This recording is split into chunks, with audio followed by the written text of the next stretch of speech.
নাম হলো মাজালিসুল কোরআন, কোরআনুল কারীমের মজলিস। আর কোরআনুল কারীমের মজলিস হলো মাজালিসুল্লাহ। কার মজলিস? আর একটু জোরে আওয়াজ দিয়ে বলতে হবে।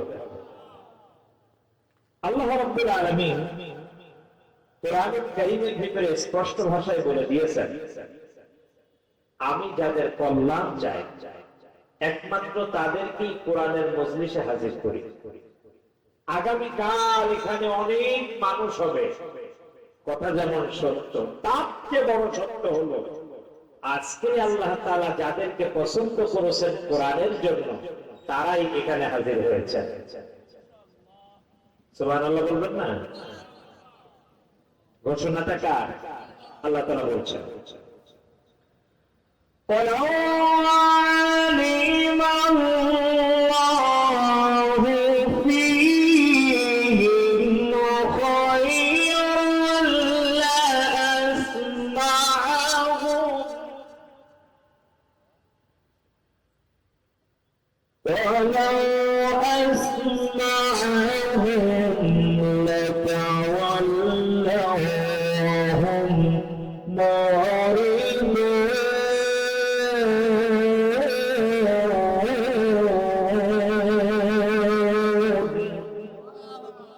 আল্লাহ তাআলা বলছেন, আমি যাদের কল্যাণ চেয়েছি একমাত্র তারাই এখানে হাজির হয়েছে। আর আমি যাদের কল্যাণ চাইনি, যাদের ক্ষেত্রে জেনেছি যে তাদেরকে কোরআন শুনিয়ে কোনো লাভ নাই, তারা ওই বাজারে আছে, মাঠে আছে, খাটে আছে, বাড়িতে শুয়ে আছে। আগামীকাল আসবে, কিন্তু আজকে খাবার নাই, কিছু নাই। আজকে যারা উপস্থিত হবে বুঝতে হবে এই মানুষগুলোই হলো নিরেট কোরআন প্রেমিক, এতে কোনো সন্দেহ নাই। যারা বলুন কথা ঠিক কিনা? এই জন্য আল্লাহ তাআলা বলছেন, তোমরা ভালো কাজের প্রতিযোগিতা করো। ভালো কাজের কি করো? আর একটু জোরে বলেন, ভালো কাজের প্রতিযোগিতা করো। আপনারা কি ভালো কাজ করতে রাজি আছেন? শুধু ভালো কাজ করবেন নাকি ভালো কাজের প্রতিযোগিতা করবেন? ولكل وجهة هو موليها فاستبقوا الخيرات। আল্লাহ তাআলা বলছেন, তোমরা ভালো কাজের কি করবে? প্রতিযোগিতা করবে। তো ভালো কাজের প্রতিযোগিতা করার কথা যেহেতু আল্লাহ বলেছেন, কাজেই এখানে আমরা যারা বসে আছি আজকে আমরা ভালো কাজ করতে রাজি আছেন ইনশাআল্লাহ? এই মুহূর্তে ভালো কাজ যেটা, সেটা হলো আমরা আখেরি মুনাজাত না করে এই স্থান থেকে আর উঠবো না। একটু জোরে বলি, আর একটু জোরে বলি, ইনশাআল্লাহ। এটা হলো ভালো কাজের আজকের প্রতিযোগিতা। কিন্তু আমি এসে যে কজন দেখছিলাম তাও দেখছি কমছে। আমি আশাবাদী যারা বাহিরে আছেন তারা এই মুহূর্তে এখানে প্রবেশ করবেন ইনশাআল্লাহ।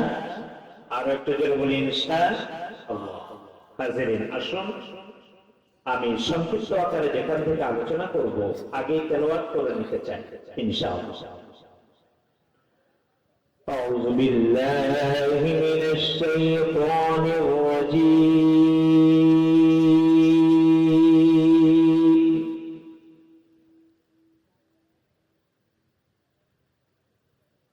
بسم الله الرحمن الرحيم.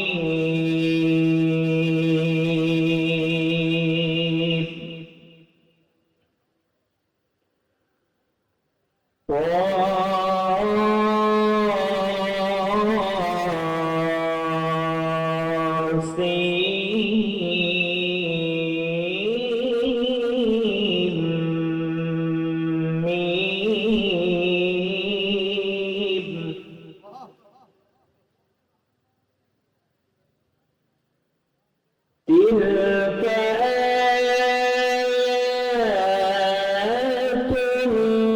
الكتاب المبين.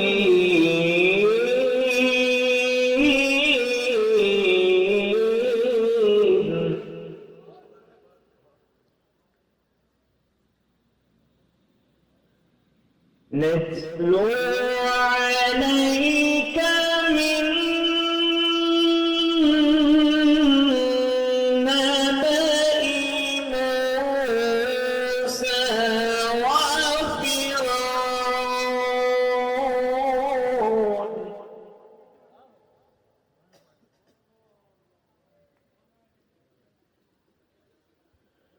نتلو عليك من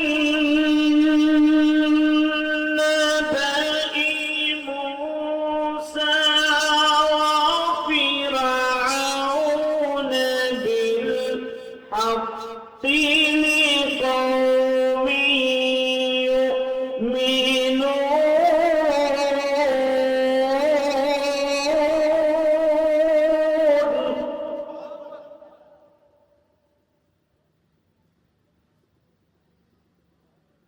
صدق الله العظيم আমি আপনাদের সামনে তেলাওয়াত করেছি মহাবিশ্বের মহাবিশ্বর মহাগ্রন্থ আল কুরআনুল কারীমের 28 নম্বর সূরা সূরাতুল কসস। সূরাতুল কসসের 1, 2 এবং 3 নম্বর আয়াত। আল্লাহ সুবহানাহু ওয়া তাআলা এই 3টি আয়াতের সংক্ষিপ্ত আলোচনা করার যদি তৌফিক দান করেন তাহলেই আমরা করতে পারবো ইনশাআল্লাহ। قالوا سبحانك لا علم لنا إلا ما علمتنا عليه توكلت وإليه أنيب। সূরাতুল কসস বিশ্বনবী সাল্লাল্লাহু আলাইহি ওয়াসাল্লামের মাক্কি জীবনের একেবারে শেষ সূরা। সূরা কসসের পরে আল্লাহর হাবিবের মাক্কি জীবনে আর কোন সূরা অবতীর্ণ হয় নাই। সূরাতুল কসস, কসস শব্দের অর্থ হলো কিচ্ছা, কাহিনী, ইতিহাস। সূরাতুল কসস যার আয়াত সংখ্যা 88, রুকুর সংখ্যা 9টি। আল্লাহ তাআলা সংক্ষিপ্ত আকারে 3টি আয়াতের আলোচনা করার তৌফিক দান করুন। আমরা সকলে পড়ছি আল্লাহুম্মা আমিন। এই সূরার শুরুতে এমন একটা সংকেত আল্লাহ দিয়েছেন, কোরআন কারীম ব্যতীত আর কোন গ্রন্থের ভিতরে এই ধরনের শব্দ আর পাওয়া যায় না। এটাকে বলা হয় হুরুফে মুকাত্তাআত। এর অর্থ একমাত্র একজনই ভালো জানেন, তিনি কে? আরো আওয়াজ দিয়ে বলতে হবে, কে ভালো জানেন? আল্লাহ তাআলা। আল্লাহু আ'লামু বিমুরাদিহি। এর অর্থ আমরা কেউ জানি না, আল্লাহই ভালো জানেন। এরপরে আল্লাহ বলছেন তিলকা আয়াতুল কিতাবিল মুবিন। ও নবী, এটা হলো সুস্পষ্ট কিতাবের আয়াত, সুস্পষ্ট নিদর্শন। আপনাকে আমি এই পৃথিবীতে প্রেরণ করেছি, উদ্দেশ্য হলো এই সুস্পষ্ট নিদর্শনগুলোকে আপনি এই জমিনে বাস্তবায়ন করবেন। কারণ এই সমাজের মানুষ, এই পৃথিবীর মানুষ, তারা অন্ধকারের ভিতরে ডুবে আছে। কোথায় ডুবে আছে? ও নবী, আপনাকে এই সুস্পষ্ট কিতাবের আয়াত এই জন্য দিয়েছি যাতে করে আপনি অন্ধকারের ভিতরে নিমজ্জিত মানুষগুলোকে এই কিতাবের আয়াত দিয়ে আলো দেখাতে পারে। কিতাবুন আনজালনাহু ইলাইকা লিতুখরিজান নাসা মিনাজ যুলুমাতি ইলান নূর। কিতাবুন আনজালনা, এটা একটি কিতাব যা আপনার উপরে অবতীর্ণ করা হলো। লিতুখরিজান নাস, এই কিতাব দিয়েছি মানুষের কল্যাণের জন্য। কারণ মানুষেরা ডুবে আছে মিনাজ জুলুমাত, অন্ধকারের ভিতরে। আপনি এই কিতাব দিয়ে ইলা নূর মানুষগুলোকে আপনি আলোর রাস্তা দেখাবেন। চিৎকার করে বলুন আল্লাহু আকবার। আল্লাহ রাব্বুল আলামিন এই দায়িত্ব দিয়ে আল্লাহর হাবিব রাহমাতাল লিল আলামিনকে অসভ্য বর্বর খুনে ভরা সমাজে আল্লাহর হাবিবকে পাঠিয়ে দিলেন। বিশ্বনবী সাল্লাল্লাহু আলাইহি ওয়াসাল্লামের কাছে জিবরিল আমিন যখন এসে বলল ইকরা, আল্লাহর হাবিব এক বাক্যে বললেন মা আনা বিকরি, আমি পড়তে জানি না, আমি উম্মি মানুষ, আমি একজন নিরক্ষর মানুষ।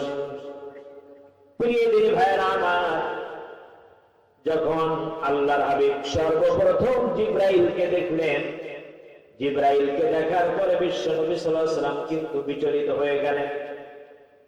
আম্মা জান খাদিজা রাদিয়াল্লাহু তাআলা আনহার ঘরে যখন গেলেন আর গিয়ে বললেন, খাদিজা রে, আমি এই ধরনের একজন জ্যোতিষময় পুরুষকে দেখলাম যাকে জীবনে কোনোদিন দেখি নাই।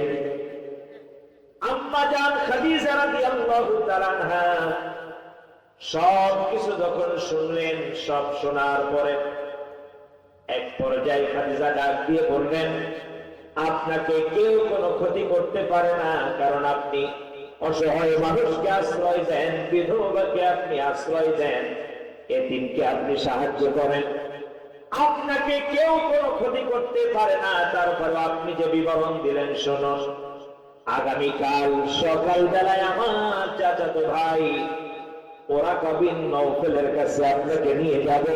তিনি বড় ধরনের একজন পণ্ডিত, তিনি বলে দিতে পারবে সত্যিকারে আপনার সাথে কি ঘটনা আজকে ঘটে গেছে। কার কাছে নিয়ে যাবে? ওরাকা বিন নওফেল, খাদিজা রাদিয়াল্লাহু তাআলা আনহা তার হলো চাচাতো ভাই। ওরাকা বিন নওফেল তিনি যে কোনো সাধারণ মানুষ ছিলেন তা না। যেমন তাওরাতের পাণ্ডিত্য ছিল, ঠিক তেমনি তার ভিতরে আল্লাহ তাআলা ইনজিলেরও পাণ্ডিত্য দান করেছিলেন। ওরাকা বিন নওফেল পরের দিন বিস্তারিত সব শুনল মুহাম্মদ সাল্লাল্লাহু আলাইহি ওয়াসাল্লামের কাছ থেকে। সব কিছু শোনার পরে এবার ওরাকা বিন নওফেল বুঝতে পারলো যে আখেরি জামানার পয়গম্বর হওয়ার ক্ষেত্রে যতগুলো গুণাবলী দরকার মুহাম্মদ সব তোমার ভিতরে রয়ে গেছে। চিৎকার করে বলুন আল্লাহু আকবার। ওরাকা বিন নওফেল আফসোস করে বলতে থাকলো, ইয়া লাইতানি কুনতু ফিহা যারআ ইয ইউখরিজুকা কওমুকা, ইয়া লাইতানি কুনতু ফিহা জাযআ। ওরাকা বিন নওফেল বলতেছে, ইয়া লাইতানি কুনতু ফিহা যারআ, আমার আফসোস হচ্ছে, হায় আফসোস, আমি যদি ওই দিন পর্যন্ত তর্ককে যুবক থাকতাম। ইয ইউখরিজুকা কওমুকা, যেদিন তোমার কওমের লোকেরা তোমাকে তোমার এই অঞ্চল থেকে, এই এলাকা থেকে তোমাকে বের করে দেবে। তোমাকে কি করে দেবে? তোমাকে বের করে দেবে। আপনাদের কাছে আমি শুনতে চাই মুহাম্মদ সাল্লাল্লাহু আলাইহি ওয়াসাল্লামের অপরাধ। আল্লাহ হাবিব রাহমাতাল লিল আলামিন যখন শুনলেন ইয ইউখরিজুকা কওমুকা, আমার কওম আমাকে বের করবে, আপনি কি বলছেন এগুলো? সাথে সাথে ওরাকা বিন নওফেল বলছে, হ্যাঁ তোমাকে বের করবে। কারণ এই পৃথিবীতে যারাই এই দায়িত্ব নিয়ে এসছে সর্বপ্রথম তাদের সাথে বেঈমানিটা করেছেই হলো তার কওমের লোকের। সর্বপ্রথম কারা করছে? একটু জোরে বলেন। তার কওমের লোকেরা করেছে। আর এটা হলো সব নবীর সুন্নাহ। وَإِن كَادُوا لَيَسْتَفِزُّونَكَ مِنَ الْأَرْضِ لِيُخْرِجُوكَ مِنْهَا وَإِذًا لَّا يَلْبِثُونَ خِلَافَكَ إِلَّا قَلِيلًا। সুন্নাতা মান ক্বাদ আরসালনা ক্বাবলাকা মির রুসুলিনা ওয়া লা তাজিদু লিসুন্নাতিনা তাহবীলা। ও মুহাম্মদ, আদম থেকে নিয়ে শুরু করে তোমার আজ পর্যন্ত যত নবী এই পৃথিবীতে এসেছে তাদের কওমের লোকেরা তাদেরকে বের করে গেছে, তোমাকেও বের করবে। এটা হলো সব নবীর সুন্নাহ। আপনাদের কাছে শুনতে চাই, আল্লাহর হাবিবকেও বের করে দেওয়া হবে। আল্লাহর হাবিবের অপরাধটা কি ছিল? অপরাধ হলো একটাই, তিলকা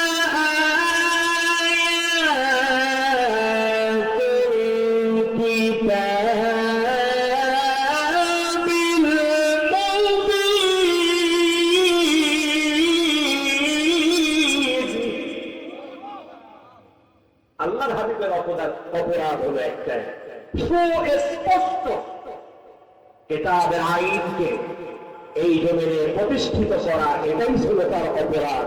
এজন্য সর্বপ্রথম তার কওমের লোকেরা ইদিও পরিজুকা কওমুকা তাকে বের করে দিয়েছে। জোরে বলুন কথা ঠিক কিনা? এত আস্তে বললে হবে না, আরো জোরে বলুন কথা ঠিক না ঠিক? ঠিক তেমনি বিগত ফ্যাসিস্টের আমলে 15 বছর 7 মাস 4 দিন এই বাংলার জমিনে অসংখ্য ওলামায়ে-কেরামকে জন্মভূমি বাংলাদেশ ত্যাগ করে বিদেশের মাটিতে হিজরত করে থাকা লেগেছে। অসংখ্য ওলামায়ে-কেরামকে এই বাংলার জমিনে বিভিন্ন জেলখানার বেষ্টনীতে ঢুকে ঢুকে মরতে হয়েছে, চোখের পানি ফেলতে হয়েছে। জোরে বলুন ঠিক কিনা? আজকের এই 2 দিন ব্যাপী তাফসীর মাহফিল থেকে সিদ্ধান্ত গ্রহণ করতে হবে, এই বাংলার জমিন শাহজালাল আলী ইয়ামিনীর দেশ, শাহজালাল আলী রহমাতুল্লাহ আলাইহির দেশ, এই বাংলার জমিনে কিয়ামত পর্যন্ত আর কোনো ফ্যাসিস্টের জন্ম হতে দেওয়া যাবে না, যাবে না, যাবে না। এজন্য আগামীতে যে সময়টা আসতেছে তাওহীদ জনতা আলেমদের পক্ষে থেকে আল্লাহর কোরআন শুধু মাদ্রাসায় চলবে এটাই শেষ নয়, শুধু মসজিদে আলোচনা হবে তা শেষ নয়। আল্লাহর কোরআনের পার্লামেন্ট এই বাংলার জমিনে গঠন করতে হবে। এর জন্য যদি জীবন দিতে হয়, রক্ত দিতে হয়, কে কে প্রস্তুত আছেন? দুহাত করে আল্লাহকে দেখো।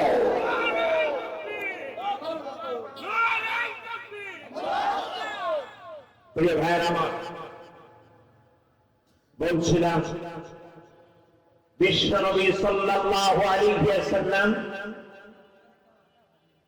যখন ওরাকা বিন নওফলের কাছ থেকে শুনতে পারল যে আমাকে আমার কওমের লোকেরা কি করবে, জোরে আওয়াজ দিয়ে বলতে হবে, আমার কওমের লোকেরা আমাকে কি করবে? বের করে দেবে। আল্লাহ হাবিব রাহমাতুল লিল আলামিন ডিসিশন নিলেন, আমার কওমের লোকেরাই যখন আমাকে বের করে দেবে, এই মক্কার জমিনে আর আমি থাকতে পারবো না। তাহলে এই মক্কাতে আমি একটা গাছ লাগায় রেখে যাব। কি লাগাবো? আপনারা বলুন তো সেই গাছটা কি গাছ?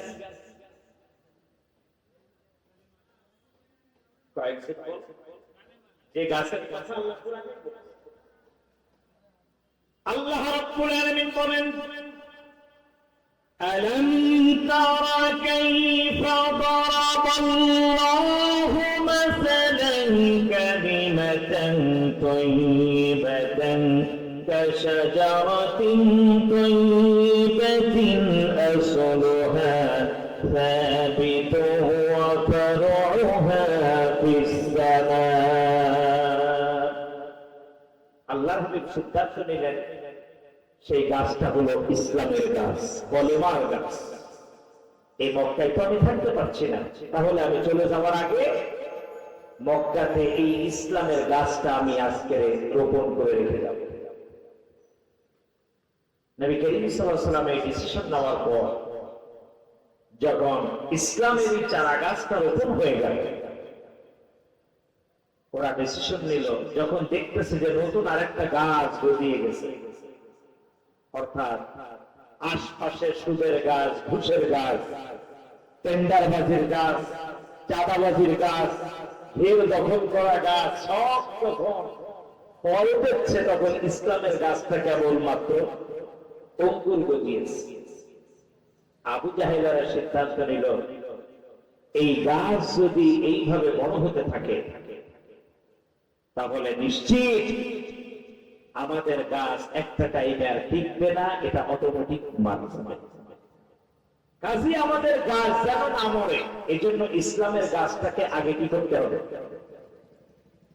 ওরা সিদ্ধান্ত নিল, করণীয় কি? আসো সবাই এক জায়গায় বসি, পরামর্শ করি, পরামর্শ ভিত্তিক একটা কাজ। ওরা ডিসিশন নিয়ে এই গাছটার বিরোধিতা শুরু করে ফেলল। আপনারা বলুন তো, গাছ বাঁচাতে গেলে গাছের গোড়ায় কি দিতে হয়? আর একটু জোরে বলেন। পানি দিতে হয়। আল্লাহ রাব্বুল আলামিন ডাক দিয়ে বললেন, নবী, এই ছোট্ট চারা গাছ মরুভূমির ভিতরে আপনাকে যদি বাঁচাতেই হয়, একদিকে যেমন পানির অভাব, অন্যদিকে শত্রুর অভাব নাই, শত্রুরা তো তোর সাইডে দাঁড়িয়ে গেছে। ও নবী শুনুন, এই গাছ যদি আপনার বাঁচাতে হয়, পানি ঢাললে গাছ হবে না, এই গাছের গোড়ায় বুকের তাজা রক্ত ঢালতে হবে। এই গাছের গোড়ায় কি ঢালতে হবে? বুকের তাজা রক্ত যদি এখানে ঢালতে পারেন নবী, তাহলে এই গাছ বাঁচানো সম্ভব। এই গাছ বাঁচানো কি তাহলেই সম্ভব। হুজুর সাল্লাল্লাহু আলাইহি ওয়াসাল্লাম যখন বললেন এই গাছ বাঁচানোর জন্য জীবন দিতে কে কে প্রস্তুত, দাঁড়িয়ে গেলেন হযরত সুমাইয়া, দাঁড়িয়ে গেলেন আম্মার ইয়াসির, দাঁড়িয়ে গেলেন যায়েদ বিন আবু হালা রাদিয়াল্লাহু তাআলা। তারা প্রথম সারিতে সব শাহাদাত বরণ করলো। ও তাওহীদি জনতা, আজকের এই যে বিপ্লব সংগঠিত হয়েছে জুলাই যোদ্ধাদের রক্তের বিনিময়ে, আজকের যদি এই স্বাধীন বাংলার সম্মান যদি আমরা রক্ষা করে না রাখতে পারি, কিয়ামতের ময়দানে এই শহীদের রক্তগুলো আমাদেরকে আসামির কাঠগড়ায় দাঁড় করবে। আজকের একটা সময় এসেছে, ওলামায়ে কেরাম একতাবদ্ধ হয়েছে। একটু আগেই আমরা শুনছিলাম কওমি আলিয়া কোনো কিছুর ভিতরে আর কোনো ভেদাভেদ নাই, ইসলামিক দলগুলো একতাবদ্ধ হয়েছে। আগামীর বাংলাদেশ সূর্যে আল্লাহর কোরআনের আলো দিয়ে যে আর একটা সূর্য উদিত হবে, তার একটা নমুনা দেখা যাচ্ছে। এই সময় এই কাফেলা থেকে যদি আপনি আমি দূরে থাকি, তাহলে বুঝতে হবে আমার চেয়ে চরম মুনাফিক এই সময় আর না। প্রিয় ভাইয়েরা আমার, বিশ্বনবী সাল্লাল্লাহু আলাইহি ওয়াসাল্লাম যখনই রক্তের কথা বললেন, রক্ত দেওয়ার জন্য সাহাবায়ে আজমাইন প্রস্তুত। আপনাদের কাছেও আমি শুনতে চাই, যদি ইসলামের জন্য রক্ত দিতে হয়, কোরআনের আইন প্রতিষ্ঠার জন্য যদি রক্ত দিতে হয়, আপনারা কি রক্ত দিতে প্রস্তুত আছেন? আর একটু জোরে বলেন, রক্ত দিতে প্রস্তুত আছেন? আমাকে শহীদ করে সেই মিছিলে শামিল করে নিও, আমাকে শহীদ করে সেই মিছিলে শামিল করে নিও। যে মিছিলের নেতা আমির হামজা, খোদাই দেখা বাব, খোদার ছিল যারা অতি প্রিয়, শামিল করে নিও। সকলে বলে আল্লাহুম্মা আমিন। বিশ্বনবী সাল্লাল্লাহু আলাইহি ওয়াসাল্লাম এই গাছটাকে যখন রোপণ করলেন, ওরা সিদ্ধান্ত নিল এই গাছ শুধু কেটে ফেললে হবে না, ওর গোড়া থেকে আবার অঙ্কুর গজাতে পারে। ওরা সিদ্ধান্ত নিল এটাকে একেবারে উপড়ে ফেলতে হবে। কি করতে হবে? উপড়ে ফেলতে হবে। যখন ইসলামের এই গাছটাকে, স্তম্ভটাকে ওরা যখন উপড়ে ফেলল, আল্লাহ রাব্বুল আলামিন ডাক দিয়ে বললেন, নবী চিন্তা করবেন না, টেনশন করবেন না, কারণ নবী মনে রাখবেন ভালো করে, এক জায়গায় যদি চারা লাগানো হয়, বীজ এক জায়গায় বপন করলে ওটা যদি আর এক জায়গায় উঠিয়ে লাগিয়ে দেওয়া যায়, তাহলে ওটা আরো বেশি দ্রুত বেড়ে যায়। দেখবেন আমরা এই যে অনেক সময় সুপারিশ চারা লাগাই, সুপারি যেখানে ফেলি, কুমড়োর বিচি, এরপরে আরো যেসব দানাগুলো লাগাই, আচ্ছা ভাই যেখানে ফেলি সেখানে কি গাছ হয়? ওখান থেকে উঠায় ফেলি। অথবা নার্সারিতে যাবেন, দেখবেন ওরা যেখানে বীজগুলো ফেলে ওইখান থেকে পরবর্তীতে গাছ উঠার যখন গজায় যায়, ওখান থেকে নিয়ে আর এক জায়গায় নিয়ে লাগায় না, ওখানেই হয়। আল্লাহ তাআলা বলছেন, নবী এখান থেকে উঠিয়ে নিয়ে আপনার আর এক জায়গায় লাগাতে হতো, কষ্ট হতো, সেই কাজটা কাফেররা করে দিয়েছে। সেই কাজটা কে করে দিয়েছে? আর একটু জোরে বলেন। কাফেররা করে দিয়েছে। নবী মক্কাতে ওরা গাছটা উঠায় দিয়েছে, এই গাছটা আপনি দুই হাতে নিয়ে মদিনাতুল মুনাওয়ারায় রোপণ করে দেন, ওখান থেকে এই মক্কাকে বিজয় করবে ইসলাম। নবী টেনশনের কিছু নাই। প্রিয় ভাইয়েরা আমার, আজকের সে রক্ত ঝরানো ইসলাম, দান দান মোবারক শহীদ হওয়া ইসলাম, আজকে আপনি আমি পেয়েছি। এই ইসলামের সম্মান মাটির সাথে আমরা মিশে যেতে দিতে পারি না। যারা বলুন কথা ঠিক কিনা?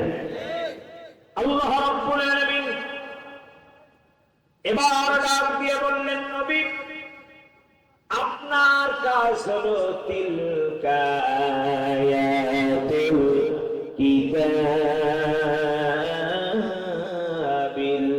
মুবিন, সুস্পষ্ট এই কিতাবের আইনকে আপনি এই জমিনে প্রতিষ্ঠিত করবেন। এজন্যই আপনাকে পাঠানো হয়েছে। এজন্য আপনাকে কি করা হয়েছে? এই পৃথিবীতে পাঠানো হয়েছে এই উদ্দেশ্য নিয়ে, অন্য কোনো কাজ আপনার নয়। প্রিয় ভাইয়ের আমার, এই দায়িত্ব যেহেতু আল্লাহ তাআলা মুহাম্মদ সাল্লাল্লাহু আলাইহি ওয়াসাল্লামকে দিয়েছেন, এখন কি মুহাম্মদ সাল্লাল্লাহু আলাইহি ওয়াসাল্লাম পৃথিবীতে আছেন? তাহলে এই দায়িত্ব এখন কাদের? وَإِذْ قَالَ رَبُّكَ لِلْمَلَائِكَةِ إِنِّي جَاعِلٌ فِي الْأَرْضِ خَلِيفَةً। আল্লাহ রাব্বুল আলামিন এই দায়িত্ব এখন কিছু প্রতিনিধির উপরে দিয়ে দিয়েছেন, আর সেই প্রতিনিধি হলাম আমরা। জোরে বলুন কথা ঠিক কিনা? সেই প্রতিনিধি আমরা। সেই প্রতিনিধি যদি আমরা হই আর দায়িত্ব যদি পালন না করি, আল্লাহর আদালতে আসামি হওয়া লাগবে কিনা? আর একটু জোরে বলেন। আসুন তো, কেমন ভাবে আসামি হতে হবে? মুহাম্মদ সাল্লাল্লাহু আলাইহি ওয়াসাল্লাম যখন পৃথিবী থেকে চলে গেলেন, এই দায়িত্ব আমাদের উপরে মুহাম্মদ সাল্লাল্লাহু আলাইহি ওয়াসাল্লাম রেখে গেলেন। আমরা কতটুকু দায়িত্ব পালন করলাম, আল্লাহ হাবিবের সামনে সেটা প্রমাণিত হবে। কেমনে? মনে করেন তিনজন ব্যক্তি, একজন মালিক আর একজনকে বলতেছে কর্মচারীকে যে তুমি অমুক জায়গায় যাচ্ছ, যাও, দেখে রাখবে। এখন কতটুকু দেখে রাখলো, এটার জবাবদিহিতা আছে না? কিয়ামতের ময়দানে সুস্পষ্ট কিতাবের এই আইনকে এই জমিনে আপনি আমি কতটুকু প্রতিষ্ঠিত করার কাজ করলাম, আল্লাহ তাআলা আল্লাহর হাবিবকেও হাসিল করবেন, আমাদেরকেও করবেন। ডাক দিয়ে বলবেন, তুমি যে দায়িত্ব এদের উপরে দিয়ে এসেছিলে কতটুকু পালন করেছো তুমি নিজেই জানো। এই প্রশ্ন শুধু আপনাকে আমাকেই করা হবে এমনটি নয়। فَلَنَسْأَلَنَّ الَّذِينَ أُرْسِلَ إِلَيْهِمْ وَلَنَسْأَلَنَّ الْمُرْسَلِينَ। আল্লাহর হাবিবকেও এই একই প্রশ্ন করা হবে। তোমাকে যে দায়িত্ব দিয়েছিলাম এই দায়িত্ব তুমি কতটুকু পালন করেছো? ফাদউ লানা রাব্বাকা ইউখরিজ লানা মিম্মা তুনবিতুল আরদ। তোমার রবের কাছে তুমি একটু প্রার্থনা করো, তিনি যেন ভূমি থেকে আমাদের জন্য কিছু উৎপাদন করে দেন।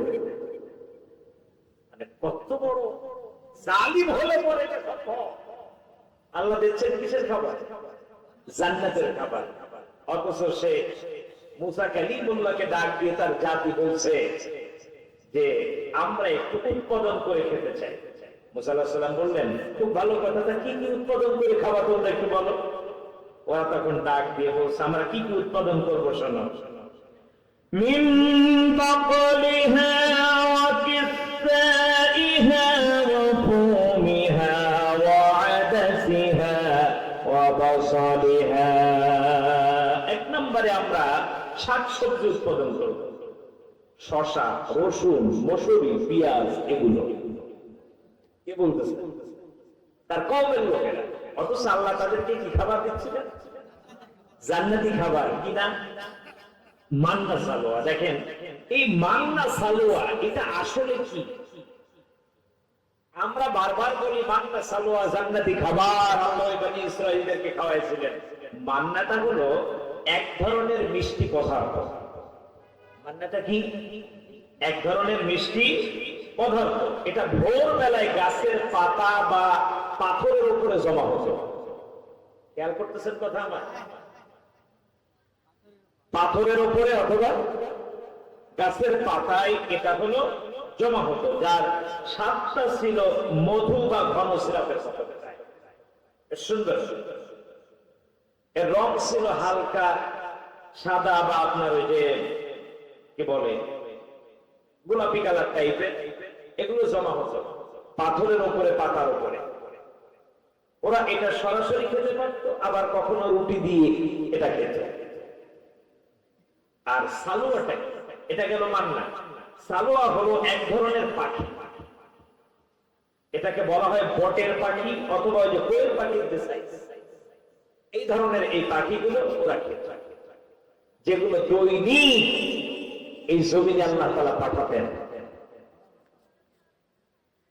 কিন্তু যত খুশি খান, শুধু অপচয় করা যাবে না আর জমা করা যাবে।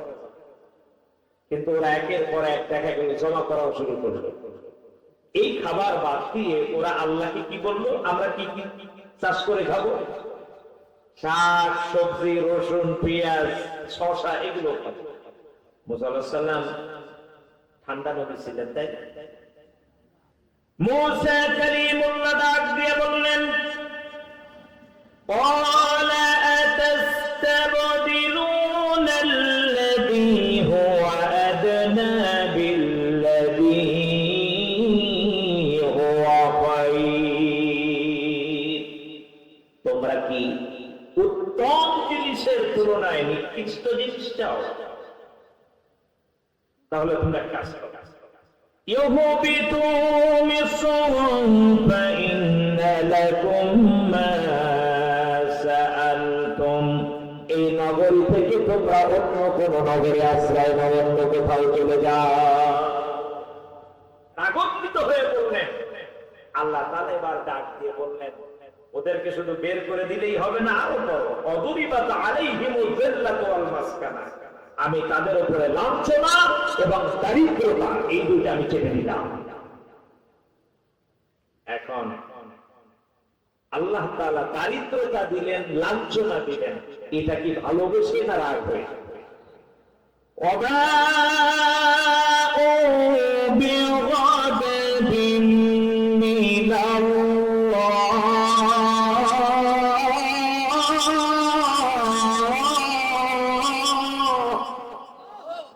আল্লাহ বলছেন, তারা আমার ক্রোধে, আমার রাগে পতিত হলো। কেন হলো? ذلك بأنهم كانوا يكفرون بآيات الله। এই কারণেই তারা আমার ক্রোধে তারা নিমজ্জিত হলো, কারণ তারা আমার নিদর্শনকে, আমার হুকুমকে, আমার আয়াতকে ওরা অস্বীকার করেছে। প্রিয় ভাইরা আমার, এটাই হলো যালিকা বিমা আসাউ ওয়া কানু ইয়াতাদুন। এটা হলো ওই জাতির অবাধ্যতা আর সীমা লঙ্ঘনের, এটাই হলো উত্তম প্রতিদান। যারা বলুন কথা ঠিক কিনা? আমি আপনাদের কাছে শুনতে চাই, আমরাও কি এই জাতির মতো কোন না কোন জায়গায় এই সীমা লঙ্ঘনটা করেছি কিনা? আর একটু জোরে বলেন। বলতে পারেন না আমরা কোরআনের আইন, কোরআনের নিদর্শন, কোরআনের দিক নির্দেশনা কিছুই অবাস্তব করি নাই। আসলে একটু করছি কিনা? আপনি হয়তো ইকামতে দ্বীনের কাজ করছেন, ইসলামী আন্দোলন করতেছেন, নামাজ করেন, রোজা করেন, হজ করেন, যাকাত দেন, সব ভালো কাজ করেন, কিন্তু আপনি বুকে হাত দিয়ে বলেন তো, আপনি জীবনে কোনোদিন সুদে টাকা আনেন নাই? আপনি জীবনে কোনোদিন আপনার স্ত্রীকে বেপরদায় চালান নাই? আপনি কোনোদিন সমিতির সাথে জড়িত হন নাই? আপনি আমি যদি নিজের বিবেককে এক এক করে এভাবে প্রশ্ন করতে থাকি, একটা সময় বিবেক ডাক দিয়ে বলবে তুমি কোনো না কোনো জায়গায় কাজ করেছো। কথা বলুন না কেন? আর আমি যখনই আমার নিজের খেয়াল খুশিতে চলবো, এর দ্বারা প্রমাণিত হয় যে আমি একজনকে ভয় পাই না, তিনি কে? আর আপনি আল্লাহ রাব্বুল আলামিনের আইনকে মানবেন, এর দ্বারা প্রমাণিত হবে আপনি একজনকে ভয় পান, তিনি কে? আপনি মানুষের ভিতরে আছেন, এই টাইমে আপনি আল্লাহকে এমনি ভয় পাবেন। আজকের সালাতুল ইশায় সবাই সালাত আদায় করতে চলে যাচ্ছে, আপনি তো এমনি যাবেন, কারণ না গেলে মানুষ বলবে কি যে ওয়াজ শুনতে আসছে, দেখো নামাজ পড়ে না, এমনি বলবে।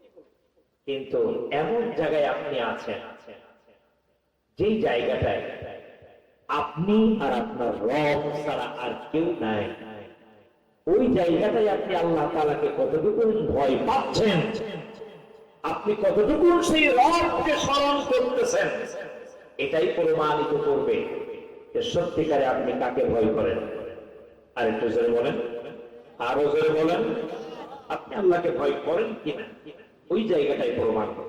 প্রিয় ভাইয়েরা আমার, মুসা কালিমুল্লাহ এবং ফিরআউন, এই দুইজনের জীবন বৃত্তান্ত শোনাচ্ছে। ও নবী শুনুন, মুসা কালিমুল্লাহ যখন সীমা অতিক্রম করলো, কি অতিক্রম করলো? সীমা অতিক্রম করলো।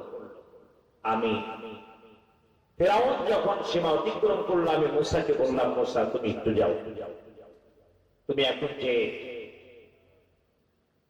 আমার নিদর্শন, আমার কোরআনের সত্য কথা, আমার তাওহীদের রিসালাতের সত্য কথা তুলে ধরো। যখন সামনে যে তুলে ধরলো, ফিরআউন সাথে সাথে ক্রোধে ডাক দিয়ে বলল, মুসা তোমার মতন এই ধরনের কথা বলতে গিয়ে কিন্তু অনেকে জেলে গেছে, অনেকে মার্ডার হয়েছে, তুমিও কি তাই হতে চাও? মুসা কালিমুল্লাহ ডাক দিয়ে বলল, দেখো আমাকে জেলের ভয় আর মৃত্যুর ভয় দেখিয়ে কোনো লাভ। আর জেলে বলেন, হামান ডাক দিয়ে বলল, দেখো এত মহাবিপদ, এর নামে মিথ্যা অপবাদ দিয়ে দাও। কি দাও? একটু জোরে বলেন, মিথ্যা। وَفَعَلْتَ فَعَلَتَكَ الَّتِي فَعَلْتَ وَأَنْتَ مِنَ الْكَافِرِينَ।